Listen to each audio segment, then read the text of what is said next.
Hello students, तो कैसे हो आप लोग। Welcome to go to science. आज हम लोग बात करने वाले हैं टाइप्स ऑफ फोर्सेस के बारे में।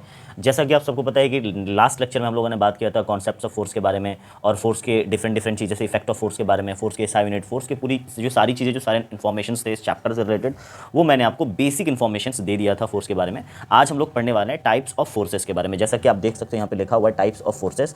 तो हम लोग जल्दी से देख लेते हैं टाइप्स ऑफ फोर्सेस कौन कौन से types of forces actually. Non contact force है, कॉन्टैक्ट फोर्स है, वीक फोर्स है, न्यूक्लियर फोर्स है। ठीक है, मैं थोड़ा इन सब की इन्फॉर्मेशन दूंगा आपको, क्योंकि इन सबको फिर हम लोग ना थोड़ा एक्सप्लेनेशन के साथ आगे भी पढ़ेंगे। तो इन सब की थोड़ी डिटेलिंग मैं आपको कर देता हूँ। जैसे नॉन कॉन्टैक्ट फोर्स आपने पढ़ा ही होगा। नॉन कॉन्टैक्ट फोर्स वैसा फोर्स होता है जो बॉडी के बिना कॉन्टैक्ट में आए लग जाए। ठीक है, उसको हम नॉन कॉन्टैक्ट फोर्स कहते हैं। जैसे एग्जांपल आप देख सकते हो नीचे, ग्रेविटेशनल फोर्स है, इलेक्ट्रोस्टैटिक फोर्स है, मैग्नेटिक फोर्स है। ठीक है, और ये सारे जो फोर्सेज है वो कैसे हैं, नॉन कॉन्टैक्ट फोर्स है। ठीक है, मतलब बिना कॉन्टैक्ट में आए बॉडी का लग जाता है। जैसे ग्रेविटेशनल फोर्स आपको पता है, अर्थ या किसी भी दो बॉडीज के बीच में लगने वाला जो फोर्स होता है यूनिवर्स के अंदर, वो ग्रेविटेशनल फोर्स होता है। इलेक्ट्रोस्टैटिक फोर्स चार्जेस के बीच में लगने वाला, मैग्नेटिक फोर्स, मैग्नेट और इलेक्ट्रोस्टैटिक मतलब मैग्नेटिक फोर्स के अंदर सब आ जाते हैं, मैग्नेट के बीच लगने वाला फोर्स या फिर मैग्नेट और किसी दूसरे सब्सटेंस के बीच लगने वाला फोर्स।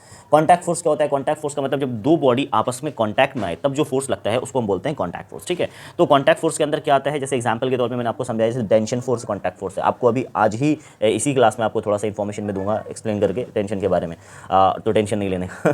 ठीक है, नॉर्मल फोर्स क्या होता है? एक्चुअली इसका नाम नॉर्मल फोर्स या नॉर्मल रिएक्शन भी है। तो नॉर्मल फोर्स एक्चुअली एक तरह का कॉन्टैक्ट फोर्स है और ये परपेंडिकुलर फोर्स लगता है। मैं अभी एक्सप्लेन करूंगा अभी क्लास में। उसके बाद अपने स्प्रिंग फोर्स और फ्रिक्शन फोर्स। तो ये सारे फोर्सेस कैसे हैं? कॉन्टैक्ट फोर्सेस हैं। ठीक है, यानी बॉडी के जब कॉन्टैक्ट में आता है तभी ये फोर्स एक्ट करता है, अदरवाइज एक्ट नहीं करेगा। नेक्स्ट है अपना वीक फोर्स। ठीक है, वीक फोर्स जनरली हम लोगों को केमिस्ट्री के अंदर देखने को मिलता है। जैसे वंडर वाल फोर्स है, एटम्स और मॉलिक्यूल्स के बीच लगने वाला फोर्स, यानी अनचार्ज एटम या अनचार्ज मॉलिक्यूल के बीच एक फोर्स क्रिएट कर जनरली एक्सर्ट करता है। तो उन फोर्स को हम लोग जनरली क्या बोलते हैं? वीक फोर्स या फिर वंडर वाल फोर्स बोलते हैं। नेक्स्ट अपना न्यूक्लियर फोर्स। आप सबको पता है कि एटम के न्यूक्लियस के अंदर क्या होता है? बहुत सारे प्रोटॉन्स होते हैं। एटम के न्यूक्लियस के अंदर न्यूट्रॉन्स होते हैं। तो इतने सारे प्रोटॉन्स एक जगह इकट्ठा होकर कैसे रह पा रहे हैं? आप सोचो ना, क्योंकि सारे प्रोटॉन पे कैसे चार्जेस है? पॉजिटिव चार्जेस है। तो उन पॉजिटिव चार्जेस की वजह से जो रिपल्शन हो सकता था ना, रिपल्शन की वजह से वो एक साथ नहीं रह सकते थे, लेकिन फिर भी वो एक साथ रह रहे हैं। क्यों? क्योंकि उनके बीच कहीं ना कहीं थोड़ा सा भी कुछ अट्रैक्शन फोर्स भी है जो एक दूसरे को एक दूसरे के साथ रखा हुआ है। तो उन फोर्सेस को, जिस फोर्स की वजह से न्यूक्लियस के अंदर प्रोटॉन्स और न्यूट्रॉन्स रह रहे हैं एक साथ, उनको बोलते हैं हम लोग न्यूक्लियर फोर्स। राइट, उसके बाद आते हैं हम लोग अपना ग्रेविटेशनल फोर्स के बारे में। ग्रेविटेशनल फोर्स को थोड़ा डिटेलिंग से देखते हैं हम लोग। ग्रेविटेशनल फोर्स आपको पता है कि यूनिवर्स के अंदर जितने भी ऑब्जेक्ट्स हैं, जितने भी बॉडीज हैं, सबके बीच एक फोर्स लग रहा होता है, अट्रैक्शन फोर्स लग रहा होता है। उन सबको बोलते हैं हम लोग, इस फोर्स का नाम होता है gravitational force. Force of attraction between two bodies in the universe. Right, तो ग्रेविटेशनल फोर्स का जो कॉन्सेप्ट किसने दिया था? एक्चुअली जो न्यूटन्स लॉ ऑफ ग्रेविटेशन आपने शायद सुना होगा। तो Newton's law of gravitation Newton ने दिया था ऑब्वियसली। तो न्यूटन ने क्या कहा था कि यूनिवर्स में जितने भी ऑब्जेक्ट्स हैं वो एक फोर्स से एक दूसरे को क्या करते हैं? अट्रैक्ट करते हैं। फॉर एग्जाम्पल, एक बॉडी है जिसका मास m1, एक बॉडी है जिसका मास है m2। ठीक है, जिसका मास है m2। इनके बीच की डिस्टेंस है सपोज क्या है d। इनके बीच की डिस्टेंस क्या है d। ठीक है, तो न्यूटन ने कहा था कि इन दोनों के बीच जो फोर्स लगेगा ना, वो डायरेक्टली प्रोपोर्शनल होगा मास के, इन दोनों के प्रोडक्ट ऑफ मास के, और यही फोर्स इनवर्सली प्रोपोर्शनल होगा इनके बीच जो डिस्टेंस है उसके स्क्वायर के। तो यहीं से एक फॉर्मूला बन के आया था हमारे पास, F = Gm1m2/d²। तो इस तरह से ग्रेविटेशनल फोर्स का फॉर्मूला न्यूटन ने दिया था हम लोगों को, जहाँ पर ये बताया गया था कि जो फोर्स है वो प्रोडक्ट ऑफ मास के और square of distance between them के डायरेक्टली और इनवर्सली प्रोपोर्शनल होता है। राइट, उसके बाद जो कैपिटल जी है यहाँ पर, कैपिटल जी क्या है? कैपिटल जी एक्चुअली कहा जाता है इसको universal gravitational constant. Capital G को क्या कहा जाता है? Universal gravitational constant. राइट, इसको यूनिवर्सल ग्रेविटेशनल कांस्टेंट क्यों कहा जाता है कैपिटल जी को? एक्चुअली कैपिटल जी जो है ना, कैपिटल जी, उसकी वैल्यू होती है 6.67 × 10⁻11 न्यूटन मीटर स्क्वायर पर केजी का स्क्वायर। राइट, तो इसको हम यूनिवर्सल ग्रेविटेशनल कांस्टेंट इसलिए कहते हैं क्योंकि इसकी वैल्यू कभी भी वैरी नहीं करती, चेंज नहीं होती। मतलब ये मीडियम पे डिपेंड नहीं करता। लेट सपोज ये दो बॉडीज जिसका मैंने एग्जांपल दिया, दो बॉडी चाहे वाटर में रखा हो चाहे स्पेस में कहीं भी रखा हो, तो इन दोनों बॉडीज के बीच में फोर्स इतना ही लगेगा। मतलब जी की जो वैल्यू होगी वो जी की वैल्यू इतनी ही हम लोग क्या करेंगे? पुट करेंगे इस फॉर्मूले में। मतलब जी की वैल्यू कभी वैरी नहीं करती, doesn't depend on the medium. आप इस चीज को लिख सकते हो अपने नोटबुक में। ठीक है, तो इस तरह से जनरली जो हमारा ग्रेविटेशनल फोर्स का कॉन्सेप्ट है। ग्रेविटेशनल फोर्स का डायरेक्शन क्या होता है sir? Direction of gravitational force, for example ये अर्थ है मेरे पास, ध्यान से देखना सब लोग, ये अर्थ है मेरे पास। ठीक है, अर्थ है। ठीक है, तो मैंने बोला कि एक बॉडी है जो इस अर्थ पे रखा हुआ है, इस बॉडी का मास है सपोज m, तो इसका डायरेक्शन किधर हो? इस पर ग्रेविटेशन फोर्स लग रहा होगा ऑब्वियसली। लेकिन जब अर्थ की बात करते हैं तो उसकी ग्रेविटेशनल फोर्स को हम लोग ना फोर्स ऑफ ग्रेविटी बोलना स्टार्ट कर देते हैं। क्या बोलना स्टार्ट कर देते हैं? Force of gravity. तो इस पर फोर्स ऑफ ग्रेविटी किधर लग रहा होगा? तो इसका जो डायरेक्शन होता है ना, वो सेंटर ऑफ अर्थ की तरफ होता है। किधर होता है? सेंटर ऑफ अर्थ की तरफ। ध्यान रखना, ये लेट्स सपोज बॉडी यहाँ पर है, बॉडी का जो अर्थ पे बॉडी रखी हुई है यहाँ पर है, तो इस पर फोर्स किधर लगेगा? टुवर्ड्स द सेंटर ऑफ, बहुत बहुत लोग क्या करते हैं, नीचे लगा देते हैं, ऐसा गलत हो जाता है। ठीक, कहीं पर भी बॉडी रखियो, कहीं भी बॉडी रखियो, उसका डायरेक्शन हमेशा किधर होगा, ग्रेविटेशनल फोर्स का या फोर्स ऑफ ग्रेविटी का सेंटर ऑफ अर्थ की तरफ। आप सबको पता है ग्रेविटेशनल फोर्स कहाँ कहाँ एक्ट करता है। एग्जाम्पल के तौर पर अगर हम लोग जमीन पर चल पा रहे हैं, अर्थ के ऊपर हम लोग चल पा रहे हैं, इसके पीछे रीजन जो है अपना क्या है, वो ग्रेविटेशनल फोर्स, क्योंकि ग्रेविटेशनल फोर्स की वजह से ही, यानी फोर्स ऑफ ग्रेविटी की वजह से ही अर्थ ने सब चीज़ को, यानी सारे ऑब्जेक्ट्स को अपने ऊपर क्या कर रखा है, बाइंड कर रखा है। ठीक है, जो मून है वो रिवॉल्व कर रहे हैं किसके अराउंड, अपना अर्थ के अराउंड, तो वो किस वजह से, ग्रेविटेशनल फोर्स। प्लैनेट्स अराउंड कर रहे हैं सन के अराउंड, वो किसकी वजह से, ग्रेविटेशनल फोर्स की वजह से। टाइड्स हो रहे हैं समुद्र में, तो आप सबको पता है हाई टाइड लो टाइड होता है, तो टाइड किसकी वजह से हो रहा है, ये भी ग्रेविटेशनल फोर्स की वजह से होता है, due to sun and moon. तो ये सारी चीज़ें एक्चुअली ग्रेविटेशनल फोर्स के बारे में। अब चूंकि ये ग्रेविटेशनल फोर्स है तो इसकी एसआई यूनिट भी न्यूटन ही होगी, ध्यान रखना, इसकी एसआई यूनिट भी क्या होगी, न्यूटन ही होगी, राइट। तो इस तरह से जनरली ग्रेविटेशनल फोर्स के बारे में हम लोग पढ़ सकते हैं। ये सारी चीज़ें बेसिक जानकारियाँ मैंने आपको दी, बेसिक इन्फॉर्मेशन मैंने आपको दिया, क्योंकि इसके बारे में डिटेल इन्फॉर्मेशन यहाँ पर नहीं पढ़ना हम लोगों को, ठीक है। आई होप आपको ये टॉपिक ग्रेविटेशनल फोर्स समझ में आ गया होगा। नेक्स्ट चलते हैं हम लोग, नेक्स्ट जो अपना टॉपिक है वो है नॉर्मल रिएक्शन। क्या है, नॉर्मल रिएक्शन। जैसा कि आपको यहाँ पे दिख रहा होगा, नॉर्मल रिएक्शन भी एक तरह का क्या है, कॉन्टैक्ट है, नॉन कॉन्टैक्ट फोर्स। आप लोग बताओ, नीचे पीछे पढ़ा आपने, नॉर्मल रिएक्शन क्या है, एक तरह का कॉन्टैक्ट फोर्स है। मतलब जब बॉडी एक दूसरे के कॉन्टैक्ट में आता है तब जो फोर्स एक्ट करता है वो नॉर्मल रिएक्शन। इसको समझने की कोशिश करते हैं हम लोग, राइट। इसको समझने के लिए हम लोग क्या करेंगे, यहाँ पर मैं एक स्लैब लेता हूँ, ये एक स्लैब है फॉर एग्जाम्पल, ठीक है। इस स्लैब पे कोई ऑब्जेक्ट रखा हुआ है, ये रिजिड स्लैब है, ठीक है, नीचे से फिक्स्ड है, नीचे से फिक्स्ड है।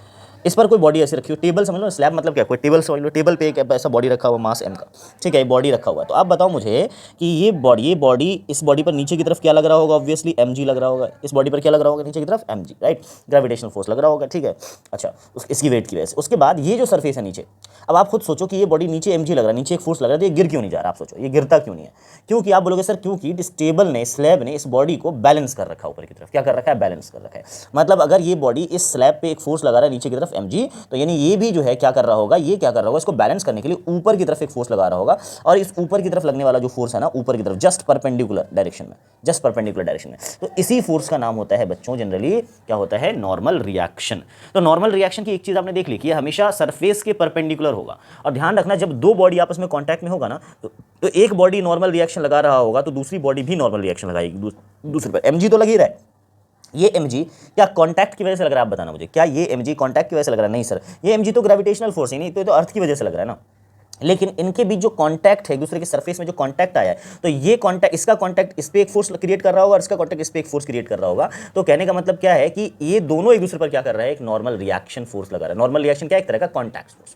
कॉन्टैक्ट में आने के बाद इसके जो सरफेस के मॉलिक्यूल्स है, इसके जो सरफेस के जो एटम्स है ना, पार्टिकल्स है ना, वो क्या कर रहे हैं, इसके सरफेस के पार्टिकल्स को अपने अंदर है ना, इंट्रोड्यूस नहीं होने दे रहे हैं, अपने अंदर जाने नहीं दे रहे हैं, ठीक है, पास नहीं होने दे रहे हैं। तो ये इसके जो पार्टिकल्स है वो क्या कर रहे हैं, इसके पार्टिकल्स को अपोज करके रख रहा है और इसके पार्टिकल इसको अपोज करके रख रहे हैं। तो इसके बीच जो एक फोर्स क्रिएट होता है, इसको क्या बोलते हैं, अपना नॉर्मल रिएक्शन बोलते हैं। आई होप आपको नॉर्मल रिएक्शन क्लियर हो गया होगा। तो नॉर्मल रिएक्शन, ये बॉडी भी ऊपर लगा, नीचे वाला सरफेस ऊपर लगा रहा है नॉर्मल रिएक्शन, तो ऊपर वाला सरफेस भी नीचे की तरफ एक नॉर्मल रिएक्शन लगा रहा होगा, ये नीचे की तरफ एक नॉर्मल रिएक्शन लगा रहा होगा, नॉर्मल रिएक्शन लगा रहा होगा, ये भी परपेंडिकुलर होगा, ठीक है। लेकिन ये दोनों नॉर्मल रिएक्शन सेम नहीं होगा। सपोज ये n1 है तो ये क्या होगा, n2। अब आप कहोगे सर क्यों, क्योंकि आप देखो ऊपर वाला जो सरफेस है, ऊपर वाला जो ऑब्जेक्ट है, उसका मास काफी कम है, यानी उसके और इसके डायमेंशन में फर्क है।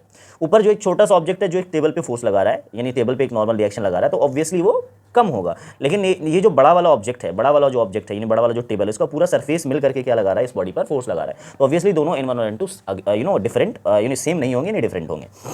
मैं आपको थोड़ा सा नॉर्मल रिएक्शन फील करवाता हूँ। नॉर्मल रिएक्शन ना मास पर, जनरली मास की वजह से क्या होता है, यानी कि डिफर कर जाता है, यानी कि वैरी करता है। जैसे मैंने बोला कि एक बॉक्स है, एक बॉक्स को मैंने बोला कि आप उसको ना खींचो, पुल करो, तो आप उसको, फॉर एग्जांपल वो बॉक्स बिल्कुल खाली है, तो आप उसको क्या कर लोगे, पुल कर लोगे, उतना फोर्स लगाना नहीं पड़ेगा आपको। छोटा सा बॉक्स है सपोज, लेकिन उस छोटे से बॉक्स में मैंने क्या किया, मैंने 15 किलो 20 किलोग्राम का मैंने एक पत्थर रख दिया और मैंने कहा अब आप क्या करो, उसको पुल करो। तो लेकिन अब आप पुल करोगे तो ऑब्वियसली पिछली बार से ज्यादा फोर्स क्रिएट करना पड़ेगा आपको इस बार। क्यों, क्योंकि ऑब्वियसली उसके ऊपर हमने क्या डाल दिया, मास डाल दिया है। तो कहने का मतलब जितना बॉडी हेवी होगा ना, उसका नॉर्मल रिएक्शन, यानी कॉन्टैक्ट पे, सरफेस पे जो फोर्स क्रिएट होगा सरफेस की वजह से, जिसको नॉर्मल रिएक्शन कहते हैं, नॉर्मल रिएक्शन एक्चुअली क्या होगा, बहुत ज्यादा क्रिएट होने लगेगा, राइट। तो इस तरह से जनरली हम लोग कह सकते हैं कि नॉर्मल रिएक्शन जो है सर वो वेट की वजह, मास की वजह से क्या होता है, वो बढ़ जाता है सरफेस के बीच। तो नॉर्मल रिएक्शन क्या होता है, क्लियर हो गया, एक तरह से बैलेंस करने वाला फोर्स होता है सर नॉर्मल रिएक्शन। जब दो बॉडी एक दूसरे के कांटेक्ट में आएगी तो ऑब्वियसली एक का सरफेस दूसरे के सरफेस को क्या करेगा, पुश करेगा, इन्हें एक दूसरे पे फोर्स अप्लाई करेगा। इसी फोर्स का नाम होता है नॉर्मल रिएक्शन। ओके, अब नॉर्मल रिएक्शन को दिखाने के बहुत सारे तरीके, फॉर एग्जांपल मैंने बोला कि देखो जैसे मेरे पास एक वेज है, इस वेज पर मैंने एक ऑब्जेक्ट को ऐसा रखा, एक ऑब्जेक्ट को ऐसा रखा, तो इस पर नॉर्मल रिएक्शन कैसे दिखाएंगे, ये m मास का बॉडी। अब आप बताओ इसका, तो जैसे नॉर्मल रिएक्शन दिखाना हो ना, आप क्या करो, सीधा दोनों के सरफेस का दोनों के कॉन्टैक्ट का सरफेस में जल्दी फटाक से आप क्या कर लो, आइडेंटिफाई करो। तो दोनों के जो कॉन्टैक्ट का सरफेस है वो ये है सर, और इस लाइन पर आप क्या करो, परपेंडिकुलर खींच दो, यही उसका नॉर्मल रिएक्शन। ऊपर खींचोगे यानी कि ये नीचे वाले फोर्स की वजह से, नीचे वाले ऑब्जेक्ट की वजह से ये नॉर्मल रिएक्शन है, ठीक है, n1 है। और अगर नीचे खींचोगे तो नीचे वाली फोर्स ऊपर वाले जो ऑब्जेक्ट है उसकी वजह से जो नॉर्मल रिएक्शन लग रहा है ये हमारा है इनटू। इस तरह से हम नॉर्मल रिएक्शन दिखा देते हैं। तो नॉर्मल रिएक्शन हमेशा कैसा होता है, नॉर्मल रिएक्शन हमेशा परपेंडिकुलर होता है किसके, सरफेस के। ये बात ध्यान में रखने की है, ठीक है, एक तरह का परपेंडिकुलर फोर्स होता है। आई होप नॉर्मल रिएक्शन आपको क्लियर हो गया होगा कि नॉर्मल रिएक्शन होता क्या है, ठीक है। उसके बाद हम लोग चलते हैं टेंशन फोर्स की तरफ, ठीक है। चलो एक आप लोग आइडेंटिफाई करो कि इसका नॉर्मल रिएक्शन किधर की तरफ लग रहा होगा। मैं थोड़ा सा आपको ना एक सरफेस देता हूँ। फॉर एग्जांपल मैंने बोला ये सरफेस, ये सरफेस है, ये सरफेस है, ठीक है। बॉडी यहाँ रखी हुई है, बॉडी यहाँ रखी हुई है। अब बताओ इसका नॉर्मल रिएक्शन किधर लग रहा होगा। ऑब्वियसली सर क्या करना है, मैंने जैसा बताया आपको कि पहले दोनों के कॉन्टैक्ट का सरफेस क्या करो, सरफेस आइडेंटिफाई करो, उस सरफेस पर क्या कर दो, एक परपेंडिकुलर खींच दो ऊपर की तरफ। ये अपना सर ये है नॉर्मल रिएक्शन। ऊपर से नीचे खींचोगे तो दूसरे बॉडी की वजह से हो जाएगा, ये भी नॉर्मल रिएक्शन। क्लियर है। तो नॉर्मल रिएक्शन आप लोगों को मे भी शायद आ गया होगा कि कैसे नॉर्मल रिएक्शन को सर हम ड्रॉ करते हैं, ठीक है। अब है अपना tension force. Sir tension force क्या होता है, टेंशन फोर्स के लिए सुन करके बिल्कुल टेंशन नहीं लेना, बहुत ही ईजी सा कॉन्सेप्ट है इसका, बहुत ही ईजी सा, जनरली इसका जो इसकी जो एक्सप्लेनेशन है बहुत ईजी है। मैं आपको बताता हूँ क्या होता है टेंशन फोर्स। देखो आप सबको पता होगा कि जब आप किसी रस्सी को, जब आप किसी रोप को या किसी स्ट्रिंग को या फिर किसी वायर को खींचते हो, तो खींचने की वजह से आप बताओ उसके जो मॉलिक्यूल्स हैं, मतलब जो वायर को आपने, जैसे मैंने यहाँ पे ना थोड़ा सा मैं इसको जूम इन कर रहा हूँ, एक रोप है, मैं एक रस्सी है, उसको थोड़ा सा उसके पार्टिकल्स को मैं जूम इन कर रहा हूँ। जब एक रस्सी होती है ना, देखो जैसे मान लो एक रोप है, ये दो रोप नहीं है, ध्यान रखना, ये एक ही रोप को मैंने थोड़ा जूम करके बनाया है। ये उनके पार्टिकल्स है, रोप के क्या है, पार्टिकल्स है, ठीक है, ये रोप के क्या है, पार्टिकल्स है। क्लियर। आप सबको पता है कि पार्टिकल एक दूसरे को अट्रैक्ट करते हैं, सॉलिड होता है रोप, तो एक दूसरे को अट्रैक्ट करते हैं। तो आप बताओ मुझे, जब इस रोप को आप पकड़ के नीचे खींचोगे, तो नीचे खींचने की वजह से बताओ क्या होगा, इनके जो पार्टिकल्स हैं, इनके पार्टिकल्स के बीच में क्या आएगा, एक गैप आएगा, एक खिंचाव आएगा सर, एक खिंचाव फील होगा इनके पार्टिकल के बीच में। इनके जो एटम्स और मॉलिक्यूल्स हैं इनके बीच में क्या आएगा, एक खिंचाव क्रिएट होगा, एक फोर्स क्रिएट होगा, एक पुलिंग फोर्स क्रिएट होगा, जिसकी वजह से ये जो पार्टिकल्स है ये चाहेंगे कि मैं ऊपर की तरफ एक फोर्स लगाऊं, क्या लगाऊं, ऊपर की तरफ एक फोर्स लगाऊं, जिससे ये पार्टिकल दूसरे को दूर नहीं होने देगा। फॉर एग्जाम्पल एक पार्टिकल ये है, एक पार्टिकल ये है, जब हम रस्सी को खींचेंगे तो रस्सी के पार्टिकल क्या होंगे, एक पार्टिकल दूसरे पार्टिकल से दूर जाना चाहेंगे, नीचे की तरफ, क्यों, मैं फोर्स लगा रहा हूं। लेकिन ये पार्टिकल क्या चाहेगा, किधर जाना, ऊपर, क्यों, क्योंकि इस पार्टिकल को ये पार्टिकल क्या कर रहा होगा, अट्रैक्ट कर रहा होगा ऑब्वियसली। तो ऊपर की तरफ क्या लगाएगा, एक फोर्स क्रिएट करेगा। और ये कौन लगा रहा है, क्या ये वाला फोर्स मैं लगा रहा हूं, नहीं, ये इस रस्सी में खुद एक रीस्टोरिंग फोर्स क्रिएट हो गया। जब मैंने इसको खींचा तो इसके पार्टिकल में थोड़ा सा ना अरेंजमेंट इसका क्या हो गया, खराब हो गया। अरेंज जैसा अरेंज था पहले पार्टिकल वैसा नहीं रहा, अब थोड़ा सा अरेंजमेंट बिगड़ गया है। लेकिन इस अरेंजमेंट को वापस से स्टेबल बनाने के लिए, वापस से रीअरेंज करने के लिए ये जो पार्टिकल्स हैं ऊपर की तरफ क्या करते हैं, एक फोर्स लगाते हैं, राइट। यानी कि इसको बोलता है रीस्टोरिंग फोर्स। रीस्टोरिंग फोर्स वो होता है जो अपने शेप को वापस से गेन करने के लिए कोई ऑब्जेक्ट फोर्स लगाता है, उसको रीस्टोरिंग फोर्स बोलते हैं। तो रीस्टोरिंग फोर्स लगाता है। इस रीस्टोरिंग फोर्स की वजह से, इस रीस्टोरिंग फोर्स की वजह से इसके अंदर एक एनर्जी क्रिएट होती है, एक एनर्जी क्रिएट होती है जिसको हम लोग बोलते हैं पोटेंशियल एनर्जी। तो इस जो रीस्टोरिंग फोर्स लगा रहा है, जो रस्सी ऊपर रीस्टोरिंग फोर्स लगा रहा है, इसी रीस्टोरिंग फोर्स को हम लोग क्या नाम दे देते हैं बाद में, टेंशन फोर्स बोल देते हैं, राइट। तो टेंशन फोर्स क्या होता है, ऑब्वियसली टेंशन फोर्स आपको शायद बेसिकली समझ में आ गया होगा कि वो तरह का खिंचाव फोर्स होता है सर। यानी किसी भी चीज में अगर जनरली एक खिंचाव यानी कि एक पुल क्रिएट करोगे तो उसके अंदर क्या है, चाहे वो स्ट्रिंग हो, चाहे वो रॉड हो, चाहे वो चेन हो, सब में क्या लगेगा, टेंशन। तो ये टेंशन फोर्स का एक कॉन्सेप्ट था कि टेंशन फोर्स क्यों होता है, क्यों लगता है, व्हाट इज टेंशन फोर्स। तो टेंशन फोर्स क्या होता है, एक तरह का क्या नाम है, एक तरह का जनरली इलोंगेशन, एक तरह का हम कह सकते हैं एक खिंचाव है, ठीक है। एक पुल क्रिएट होता है किसी भी स्ट्रिंग, रॉड या फिर चैन में, जब हम उसको क्या करते हैं, जनरली स्ट्रेच करते हैं, जब हम उसको क्या करते हैं, जनरली स्ट्रेच करते हैं। तो इसी स्ट्रेच करने की वजह से जिसके अंदर पुलिंग फोर्स क्रिएट होता है उसको बोलते हैं हम लोग टेंशन फोर्स। अब टेंशन फोर्स की डायरेक्शन वगैरह कैसे दिखाते हैं। फॉर एग्जाम्पल मैंने बोला कि एक रिजिड बॉडी है, एक रिजिड बॉडी है, ठीक है। एक रिजिड बॉडी से एक रस्सी से क्या हुआ है, एक बॉडी है, एक मास है जो लटका हुआ है ऐसा, ठीक है। तो जब ये मास लटका होगा तो इस पर फोर्स किधर लग रहा होगा, एक फोर्स तो सर नीचे mg, क्योंकि अर्थ की वजह से लग रहा होगा सर mg, राइट, ठीक है। उसके बाद ऊपर की तरफ एक फोर्स लग रहा होगा जिसको हम लोग अपन बोलते हैं क्या, टेंशन फोर्स। तो टेंशन फोर्स आपने देखा कि मैंने रस्सी में टेंशन फोर्स किधर लगाया है, मैंने रस्सी में यानी कि जो स्ट्रिंग है उसके अंदर मैंने टेंशन फोर्स लगाया है ऊपर की तरफ, राइट। तो कभी भी ध्यान रखना टेंशन फोर्स का डायरेक्शन हमेशा हमेशा जिस पॉइंट पर जो बॉडी है, जो कोई मास लटका हुआ होता है, जो हैंग कर रहा होता है रस्सी में, या जिस पॉइंट पर फोर्स क्रिएट हो रहा होता है उस रस्सी पर, जैसे हो सकता है ये बॉडी नहीं लटकी होती, यहाँ पे मैं ही पकड़ के खींच रहा होता रस्सी को, ऐसा हो सकता था ना। तो जहां जिस पॉइंट से वो फोर्स एक्ट कर रहा होता है रस्सी पर, उस स्ट्रिंग पर, तो उस फोर्स के यानी उस पॉइंट पॉइंट ऑफ क्या कहते हैं कॉन्टैक्ट से ऊपर की तरफ, ऊपर की डायरेक्शन, ऑपोजिट डायरेक्शन में एक एरो लगा दो। इसी एरो को जनरली हम लोग दिखाते हैं टेंशन फोर्स की डायरेक्शन से। ध्यान रखना कि जो हमारा जो टेंशन फोर्स होता है वो किधर होता है, point of application of force जो होता है, यानी कि जिस पॉइंट पर हम रस्सी पे फोर्स क्रिएट कर रहे हैं उससे ऑपोजिट डायरेक्शन में क्या होता है, उस स्ट्रिंग के अंदर टेंशन फोर्स क्रिएट होता है। ठीक है, ध्यान रखना। तो यानी कि पॉइंट ऑफ एप्लीकेशन ये था। फॉर एग्जांपल कि एक रिजिड सपोर्ट था, एक रिजिड सपोर्ट है, इस एक रस्सी लटकी हुई है और इस रस्सी से एक बंदर है जो ऐसा क्या हुआ है, लटका हुआ है अपना, इस रस्सी से एक बंदर ऐसा लटका हुआ है। ठीक है, तो जब बंदर लटका हुआ है इस रस्सी से, तो लटक के क्या करेगा, ये नीचे की तरफ लटक रहा है, मतलब इसने point of application of force किधर है, इस बंदर के जरिए से, यानी इस जो मंकी है किधर फोर्स लगा रहा है, नीचे की तरफ। तो यहां पर पॉइंट ऑफ एप्लीकेशन का है सर, ये पॉइंट ऑफ एप्लीकेशन है, राइट। यानी इस बंदर ने फोर्स यहां से पकड़ के लगाया, तो यहीं से क्या करोगे, अपोजिट डायरेक्शन में एक एरो लगा दो, अपोजिट डायरेक्शन में एक एरो लगा दो, यही होगा टेंशन का डायरेक्शन, यही होगा टेंशन का डायरेक्शन। ये this is the direction of tension, right. तो टेंशन का डायरेक्शन हमेशा क्या होता है, जहां से रस्सी को या स्ट्रिंग को या रॉड को पकड़ के खींचा जाता है उसके ठीक अपोजिट डायरेक्शन में एक एरो लगा देते हैं, that is called tension force. I hope आपको ये टेंशन फोर्स का जो कॉन्सेप्ट है वो आपको क्लियर हो गया होगा। मैं एक एग्जांपल आपको देके समझाता हूं। फॉर एग्जांपल मैंने दिया आपको एक स्ट्रिंग है, एक सपोर्ट है, फॉर एग्जांपल एक रिजिड सपोर्ट है, उसके बाद एक पुली है। ये क्या है, एक पुली है। पुली में दो बॉडीज ऐसे लटके हुए हैं, एक बॉडी ये है, एक बॉडी ये है। ठीक है, ये M मास की बॉडी है, ये M1 मास की, M2 मास की, फॉर एग्जांपल। अब बताना आपको टेंशन में पुली मतलब क्या होता है, इस पे जो रस्सी है वो क्या कर सकता है, रोल कर सकता है, घूम सकता है। आप बताओ कि इसमें टेंशन फोर्स किधर लग रहा होगा, इसमें टेंशन फोर्स किधर लग रहा होगा। अगर मैं इधर से बात करूं M1, तो पॉइंट ऑफ एप्लीकेशन कहाँ है सर, ये पॉइंट ऑफ एप्लीकेशन है, यहीं पर पकड़, यहीं पर जो बॉडी है वो लटकी हुई है, यहीं से फोर्स क्रिएट हो रहा होगा रस्सी पे नीचे की तरफ। तो ऑब्वियसली इस M1 की वजह से जो नीचे फोर्स क्रिएट हो रहा होगा वो M1G हो रहा होगा क्योंकि अर्थ इसको खींच रहा होगा। M2 की वजह से जो होगा सर M2G हो रहा होगा, राइट। लेकिन इस रस्सी में एक टेंशन फोर्स क्रिएट हो गया जो कि पॉइंट ऑफ एप्लीकेशन के हमेशा ऑपोजिट डायरेक्शन में एरो से दिखा देंगे सर, ये टेंशन फोर्स है, इसको T से दिखाते हैं। यहाँ पर इस वाले पार्ट में आओ तो सर M2 नीचे M2G लगा रहा है, लेकिन इसी की वजह से एक टेंशन फोर्स ऊपर क्रिएट हो रहा होगा जिसको हम लोग क्या बोलते हैं, ठीक है, ये हम लोग मतलब जहां पर point of application of force है, जहां पर बॉडी रखी हुई है रस्सी में, जहां पर हम पकड़ के खींच रहे हैं रस्सी को, आप वहीं से ऊपर की तरफ एक तीर चला दो, ऐसे समझ लो, एक एरो छोड़ दो, तो उसको हम क्या बोलेंगे, वही डायरेक्शन होगा टेंशन का। अब आप कहोगे सर दोनों तो आपने T ही लगाया है, मेन चीज ध्यान सुनना प्लीज इसको, दोनों तो आपने T ही लगाया है कि मतलब दोनों टेंशन सेम है सर, दोनों टेंशन फोर्स यहाँ पर सेम होगा। अब मैं एक चीज आपको बताने जा रहा हूँ जिसको आप चाहो तो अपने नोटबुक में लिख लेना कि अगर स्ट्रिंग सेम होगा, अगर मैंने क्या बोला कि अगर स्ट्रिंग सेम है तो टेंशन भी क्या होगा, सेम होगा। ये बात ध्यान में रखना, अगर स्ट्रिंग सेम है तो टेंशन भी सेम होगा। मतलब अगर एक ही रस्सी है यूज कर रहे हो आप उस सिस्टम में पूरे, तो उसके अंदर जो लगने वाला टेंशन होगा वो बिल्कुल सेम होगा। लेकिन जैसे ही रस्सी चेंज होगी, जैसे ही जो जनरली स्ट्रिंग चेंज होगा, तो वैसे ही टेंशन जो है वो डिफरेंट हो जाएगा, मतलब कि वो अलग हो जाएगा टेंशन। आई होप आपको ये चीज़ क्लियर होगा कि टेंशन। अब मैं आपको एक डायग्राम बना के देता हूँ, आपको बताना है कि इसमें जो टेंशन का डायरेक्शन है वो क्या है। ठीक है, जैसे मैं यहाँ पर एक डायग्राम बना रहा हूँ, आप बताना मुझे। ठीक है, मैं यहाँ पे एक डायग्राम बना रहा हूँ, एक सपोर्ट है, एक रिजिड सपोर्ट है जिससे बॉडी लटकी हुई है और उसके नीचे की तरफ एक पुली है, पुली से इस तरफ जो है एक बॉडी लटकी हुई है यहाँ पर मास की, और इसी पुली से ऐसे एक बॉडी गई है, एक रस्सी मतलब जाके एक बॉडी में यहाँ पे ऐसे कनेक्टेड है। ठीक है, और इस चीज़ को हमने बांधी एक अलग एक रॉड से, मैंने इस सपोर्ट से क्या कर रखा है, ये एक सपोर्ट, एक दीवार समझ लो इसको आप, ये दीवार है, इससे ये एक रॉड से एक स्ट्रिंग से बंधा हुआ है। ये M1 मास की बॉडी है और ये M2 मास की बॉडी। इसमें आप टेंशन बताओ कि क्या होगा, फटाफट आप खुद से ड्रॉ करके देख लो, एक बार वीडियो को पॉज करके ड्रॉ करो कि देखो टेंशन का डायरेक्शन किधर होगा। आई होप आपने कर लिया होगा। अब मैं करता हूँ, देखना ध्यान से। देखो पहले मैं M1 की तरफ चलता हूँ, नीचे क्या लग रहा होगा सर, M1G लग रहा होगा, राइट, नीचे M1G लग रहा होगा। इसमें नीचे क्या लग रहा होगा सर, M2G। ठीक है, नीचे क्या लग रहा होगा सर, M2G। लेकिन आप बताओ मुझे, देखो मैं बता रहा हूँ आपको कि M1 ऊपर रस्सी है, जो स्ट्रिंग ऊपर की तरफ क्या है, पॉइंट ऑफ एप्लीकेशन ये है सर, इससे ऑपोजिट लगा दो सर, एक टेंशन तो यहाँ लग रहा होगा, राइट। ठीक है सर, यहाँ M2 है, M2 इसको खींच रहा है, रस्सी को इधर खींच रहा है, तो रस्सी पॉइंट ऑफ एप्लीकेशन ये है, तो इसके ऊपर की तरफ यानी इसके क्या करना, ऑपोजिट डायरेक्शन में एरो लगा देना सर, एक टेंशन फोर्स।